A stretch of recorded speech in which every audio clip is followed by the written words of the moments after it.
어두운 내부와 깊이를 가늠할 수 없는 이 원형의 공간. 집 안에 그 바닥 밑으로 이렇게 구멍이 뻥 뚫려 있어가지고 좀 희한하다라고 생각을 했었어요. 지금 그게 오래된 건물이라고 그러는데 굉장히 구멍도 커요.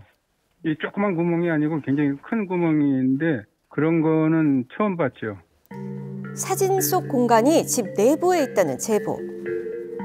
그 실마리를 찾기 위해 경상북도 군위에 있는 한 마을로 향했습니다. 그중 주변 주택과는 확연히 다른 모습의 옛 가옥. 계세요.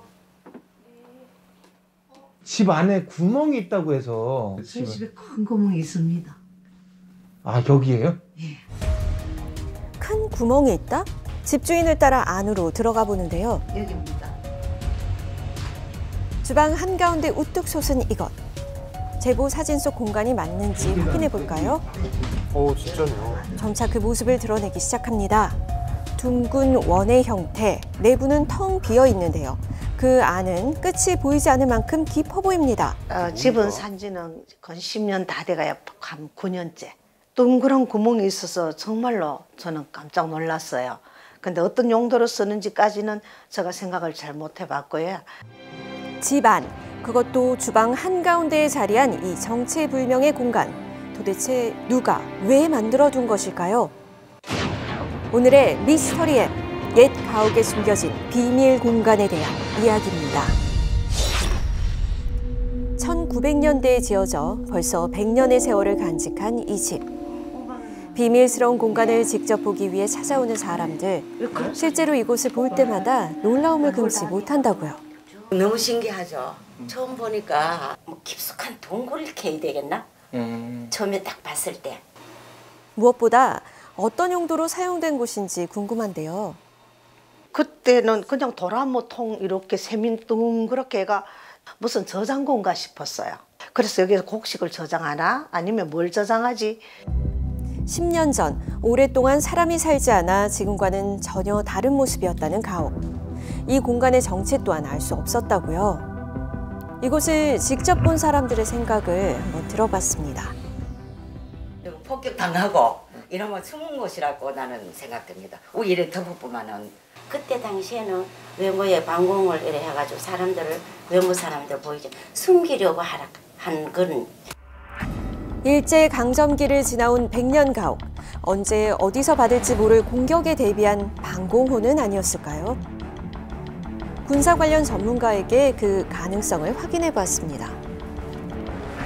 옛날에 만들어진 방공호는 이제 특히 이제 위에서 떨어지는 폭탄을 피하기 위한 거잖아요. 주로 이제 이렇게 산비탈 같은 곳에 옆으로 파서 들어가죠. 핵폭탄이 됐든 어떤 폭탄이 됐든 이것을 견뎌내기 위해서는 위에 이게 두터운 흙층이 있어야 되거든요. 근데 이것은 그걸 견뎌낼 수가 없거든요. 그리고 이게 이제 위에서 이렇게 원통형으로 돼 있다는 얘기는 위에 어떤 식으로든 충격이 가해지면 이 입구가 함몰될 거 아닙니까? 나갈 수가 없죠.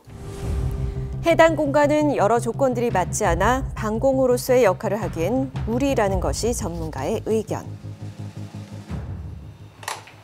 더 밝은 환경에서 내부를 살펴보기로 했는데요.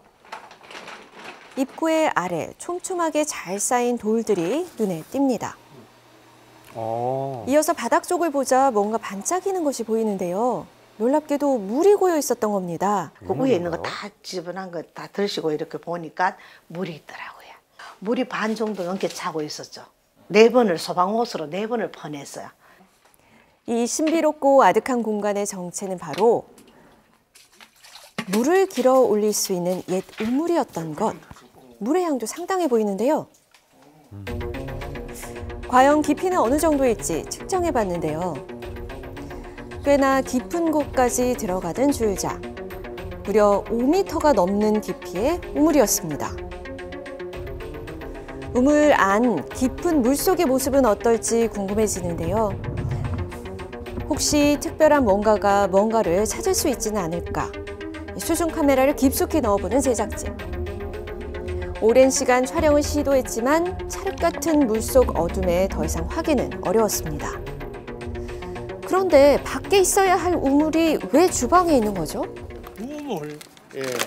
집안에 있는 거는 못 봤어요. 이제 처음 보네. 오늘 마당에 있는 건데 안에도 구멍이 있다며. 그러니까요. 생소하죠. 또 밖에 있죠? 그래서 잘 이해가 안 가네요, 보니까. 우리가 일반적으로 생각하는 우물은 대부분 이렇게 집 바깥 마당 혹은 마을 어귀에 있는 모습이 익숙한데요. 해당 마을이 속한 면사무소의 면장님은 우물의 비밀 알고 있지 않을까요? 각 마을에 가면은 우물이 동네 우물도 있고 또 개인 우물은 자기 마당에 그렇게 많이 설치가 되어 있습니다. 보통 일반적인 가정집에 봐도 마당 한가운데나 마을 가에 있는데 이렇게 이제 주방 안에 있다 하는 건 정말 신기하고 어리석입니다. 비슷한 형태의 우물은 없을지 인근에 있는 우물들을 찾아봤습니다.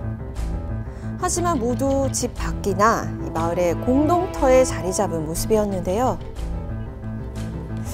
대체 왜 이 우물만 집안에 위치해 있는 걸까요?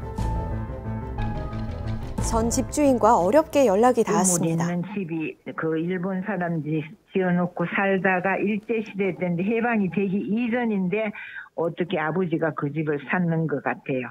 식수로 쓰고 우리가 어릴 때는 그 냉장고 같은 거 없으니까 수박이나 참외나 이런 거 밑에 이렇게 놓고 뭐 다 우물 안에 넣어놓고 먹고 그랬어요. 어쨌든 편리했어요. 건축 전문가에게도 자문을 요청했습니다. 처음 보는 형태의 우물을 신중히 살펴보는데요.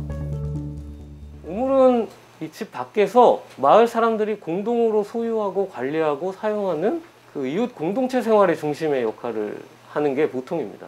이런 우물이 집 안으로 들어와 있다는 것은 굉장히 드물고 또 귀한 사례라고 생각이 듭니다. 권세가 있고 또는 경제적으로 아주 풍부한 역량이 있는 그런 집이 아니면은 이렇게 우물을 독점하는 것은 쉽지 않았을 겁니다.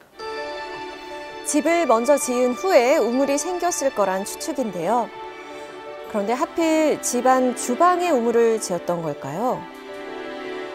수도꼭지가 집 안에 실내에 들어가 있으면 생활이 편리하잖아요. 수도꼭지가 갖추어지는 과정에서 이 멀리 있었던 우물을 집 안으로 끌어들이는 것은 전통에서 현대로 옮아오는 그 과도기에 나타난 독특한 사례라고 말씀을 드릴 수 있겠습니다. 한국의 상하수도 발전은 1908년으로 거슬러 올라가는데요.